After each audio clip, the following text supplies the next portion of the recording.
Dear students, जैसा कि आपने राष्ट्रीय शिक्षा नीति 1986 पढ़ी, तो उसके बाद जो भी उसकी कमियां थी या जो भी उसमें संशोधन करने थे, जो भी उसमें सुधार करने थे, तो उसके लिए राष्ट्रीय शिक्षा नीति 1986 की समीक्षा या फिर इसको आचार्य राममूर्ति समिति के नाम से जाना जाता है, जो कि 1990 में आई। तो इसमें क्या हुआ था कि आचार्य राममूर्ति समिति जो स्थापित की, तो इसकी जो अध्यक्षता की थी वो आचार्य राममूर्ति ने की थी, और ये जो समिति थी वो 17 सदस्य थी। समिति में 17 सदस्य थे और इसके 3 कार्य थे। इसके 3 कार्य कौन कौन से थे? यानी कि इसके क्या थे, इस समिति के 3 कार्य थे। 3 कार्य थे और वो 3 कार्य कौन कौन से थे? नंबर फर्स्ट, यानी कि जो 1986 की राष्ट्रीय शिक्षा नीति की समीक्षा करना, यानी राष्ट्रीय शिक्षा नीति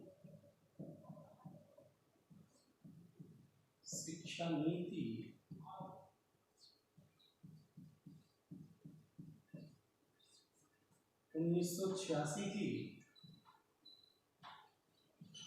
समीक्षा करना,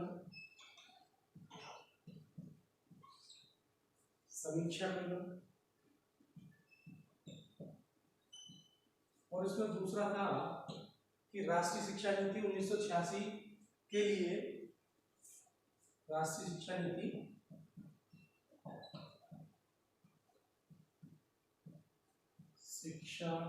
नीति 1986 के संशोधन हेतु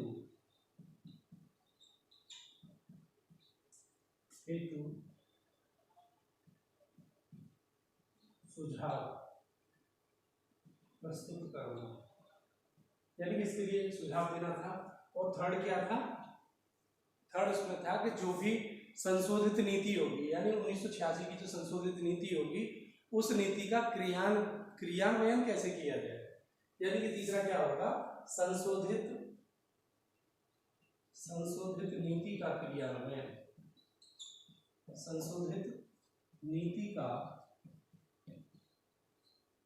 या नीति के क्रियान्वयन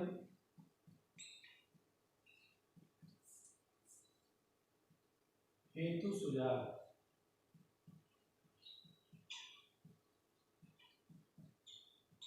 इसमें ये इसके क्या थे? 3 कार्य थे। तो ये जो 17 सदस्यीय समिति थी, तो इसने अपना जो प्रतिवेदन दिया, इस समिति ने जो अपना प्रतिवेदन दिया वो दिया आपको 26 दिसंबर 1990। यानी कि समिति ने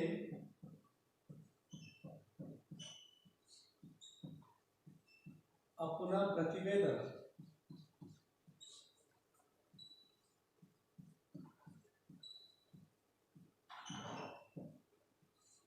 कब दिया? ये दिया था आपका 26 दिसंबर 1990 में। तो प्रतिवेदन दिया और इन्होंने ये कहा कि जो समिति है, समिति ने विभिन्न सुझावों के लिए इसने उप समितियों का गठन किया। मतलब समिति के द्वारा उप समितियों का चयन किया गया, जिससे कि विभिन्न विषयों पर सुझाव आमंत्रित किए जा सके। इसमें क्या था कि ये जो 1986 की शिक्षा नीति थी, इसमें कुछ कमियां इन्होंने बताई। तो इन्होंने ये कहा कि 1986 के बाद जो भारत की स्थिति थी वो और ज़्यादा बिगड़ती चली गई। यानी कि ये जो शिक्षा नीति थी, शिक्षा नीति में कहा गया समानता के लिए शिक्षा, शैक्षिक अवसरों की समानता, व्यावसायिक शिक्षा, सहिष्णुता के लिए शिक्षा, धर्मनिरपेक्ष राष्ट्र बनाने के लिए शिक्षा, ये सारी बातें इसमें की गई। लेकिन जो राममूर्ति समिति है, इसने ये माना कि 1986 के बाद भारत की स्थिति और खराब होती चली गई। जैसे कि सहिष्णुता की जगह धार्मिक उन्माद इसमें पैदा हो गए, समानता की जगह असमानता इसमें व्याप्त हो गई, और सही मायने में जो वंचित वर्ग है उनके लिए अच्छी तरह से शिक्षा की व्यवस्था हो ही नहीं पाई। और उसके अलावा हम जो रोजगार पूर्ण शिक्षा की बात करते हैं तो रोजगार भी लोगों को नहीं मिल पाया। तो इस प्रकार ये स्थिति इन्होंने बताई कि दयनीय होती चली गई। तो इसलिए जो राष्ट्रीय शिक्षा नीति ने, ये जो राममूर्ति समिति ने अपने जो सुझाव दिए वो क्या क्या सुझाव थे वो हम इसमें देखते हैं।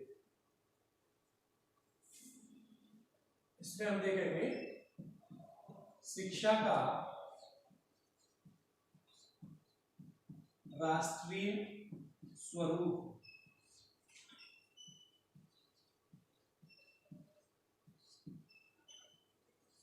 देखिए यहां पर भी उन्होंने 3 बातें बताई कि जो राष्ट्रीय स्वरूप के लिए क्या क्या आवश्यक है। एक तो उन्होंने बताया, नंबर फर्स्ट उन्होंने ये कहा कि राष्ट्रीय स्वरूप के लिए मतलब एक जैसी शिक्षा व्यवस्था हो, इसके लिए हमें क्या करना चाहिए कि जो शिक्षा की संरचना है वो समान होगी। तो इन्होंने कहा कि शिक्षा की जो संरचना है वो क्या होगी, शिक्षा की संरचना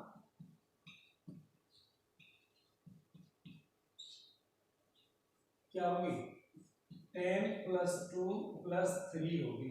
यानी कि पूरे देश में एक जैसी शिक्षा की संरचना होगी तो उसी पर सारा देश उसी पर कार्य करेगा, उसी के अकॉर्डिंग कार्य करेगा।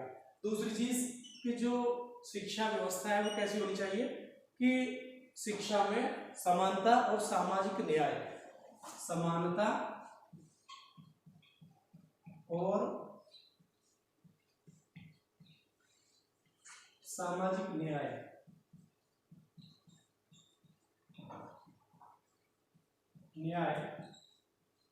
के सिद्धांतों का पालन किया जाए। यानी कि समानता और सामाजिक न्याय के सिद्धांतों पर कार्य होना चाहिए।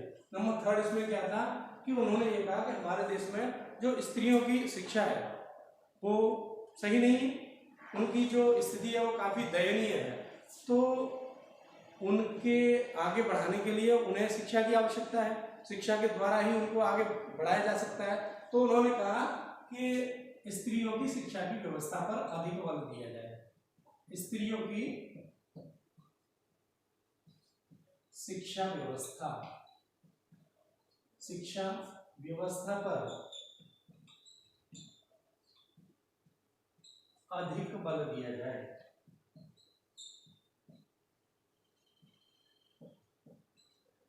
अधिक बल दिया जाए। अब इनके बाद वो जो समिति की रिपोर्ट थी, मतलब आचार्य राममूर्ति समिति की जो रिपोर्ट थी वो क्या निकल के आई। तो आचार्य राममूर्ति समिति की रिपोर्ट थी वो उसके बारे में बताएंगे आपको थोड़ा सा।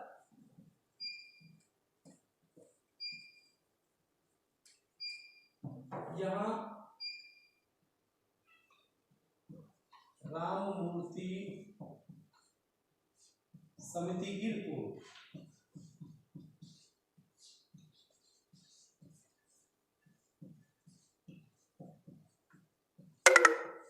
वो क्या थी, तो इस रिपोर्ट में उन्होंने माना कि जो शिक्षा व्यवस्था है, उस रिपोर्ट में उन्होंने माना कि जो शिक्षा व्यवस्था है, हालांकि हम लोग समझ रहे हैं कि बहुत ज्यादा सुदृढ़ हो गई है, लेकिन हमारी जो शिक्षा व्यवस्था है वो सुदृढ़ नहीं हुई। हमारी जो शिक्षा व्यवस्था है कहीं ना कहीं जो ब्रिटिश शासन में जो शिक्षा व्यवस्था थी उसी से ओतप्रोत है। ब्रिटिश शासन में क्या होता था कि वो लोग ये चाहते थे कि आमजन, जो आम व्यक्ति है, जो जनता है, वो शिक्षा से दूर रहे, मतलब सभी के लिए शिक्षा की व्यवस्था ना हो। तो इसका एग्जाम्पल आपको मिलता है कि निस्यंदन सिद्धांत। निस्यंदन सिद्धांत में क्या है कि इसमें थोड़ा सा मैं आपको बता दूं, निस्यंदन सिद्धांत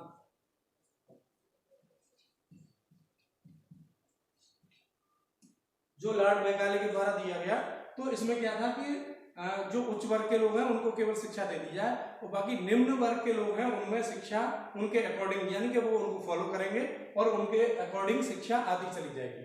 पहली बात। और दूसरी बात क्या थी कि दूसरी बात में उन्होंने कहा कि जो शिक्षा नीतियां हैं, जो शिक्षा नीतियां केवल वो लोग बनाते हैं जो कि जमीनी हकीकत से दूर होते हैं।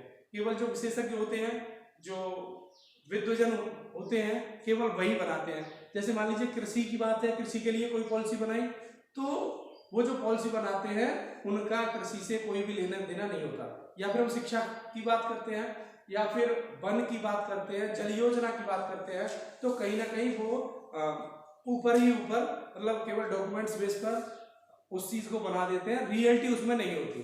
फिर इसमें तीसरी बात एक बार आई कि उन्होंने ये कहा कि हमने जो अध्ययन किया है तो उसमें हमने दो तरह का भारत पाया है, एक तो गरीब भारत और दूसरा अमीर भारत। जब हमने गरीब भारत देखा है तो वहाँ क्या है कि शिक्षा से वो लोग बहुत दूर है, या फिर उनको जो शिक्षा मिलती है तो वो गुणवत्तापूर्ण शिक्षा नहीं मिलती।